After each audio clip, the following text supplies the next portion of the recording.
Today, we're diving into a new and really important study that's uncovered a troubling link between what we eat and survival for a specific group of breast cancer patients. So, at the heart of all this is a question that has persisted for way too long. Why is this happening?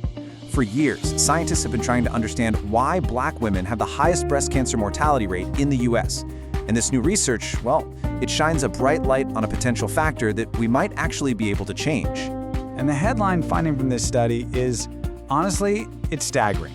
It found that Black women with breast cancer who ate the most ultra-processed foods were 36 to 40% more likely to die compared to those who ate the least. That is a huge number. So, what was the motivation here? Let's hear directly from the lead author, Teng Wang. She and her team really wanted to zero in on this disparity to try and find factors that could, one day help us tackle this crisis. Okay, so this brings up a really crucial question. What in the world are we even talking about when we say ultra-processed foods? I mean, that term gets thrown around all the time, so let's get a really clear definition. So, the official definition calls them industrial formulations.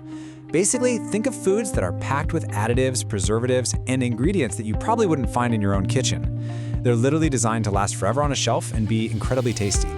To make that a little more real, just picture the center aisles of any supermarket. Yeah, we're talking about things like sodas, packaged deli meats, most of the sweets and desserts you see, salty snacks like chips, and pretty much any pre-prepared or frozen fast food. These are staples in so many homes. And this is where the scale of the issue really hits you. These ultra-processed foods now make up somewhere between 40 and 60% of all the calories in the average American diet. So, we're not talking about a fringe food group here. This is a massive part of how we eat now. All right, so how did the scientists actually connect these foods to cancer outcomes? Let's pop the hood and take a look inside the study itself.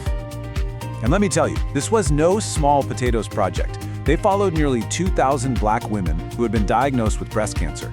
They had them fill out detailed questionnaires about their diet, and then they tracked their health for, on average, over 9 years. That kind of long-term view gives these findings some serious weight. And you can see a really stark contrast here. The group that had the highest risk, they were eating on average more than 8 servings of ultra-processed foods every single day. The lowest risk group ate fewer than 3. That's a huge difference in their daily diets. Okay, so this leads to the million-dollar question. Why is this happening? Is it just about calories and weight gain? Well, the research suggests the story is actually a lot more complex than that. We know that these kinds of foods are designed to be super easy to overeat, which can lead to weight gain and metabolic problems. And yeah, both of those are risk factors for worse cancer outcomes. But here's the thing. When the researchers crunched the numbers and adjusted for total calorie intake, the link with mortality was weaker, but it didn't just disappear. And that tells us something else is going on. So now, scientists are digging deeper. They're looking at other possible culprits. Could these foods be causing chronic inflammation in the body? Maybe they're contributing to insulin resistance. Or they might even be directly activating pathways in our cells that are known to help tumors grow. The investigation is still going, but these are the leading theories.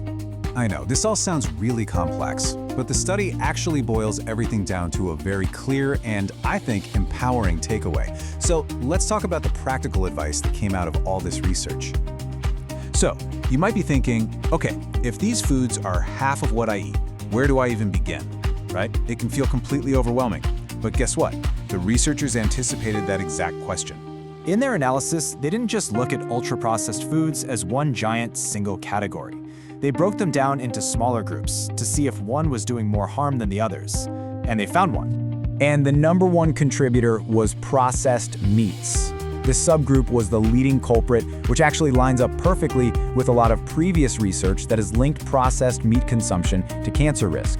And this brings us to the final, and maybe most important piece of advice. And it's a direct quote from the lead author, Teng Wang. Look, changing your entire diet is hard. It's a huge undertaking. But what this study suggests is that if you can't do everything, making one specific change, just limiting or cutting out processed meat, could be the most impactful place to start. It's a clear, simple action that could make a real difference.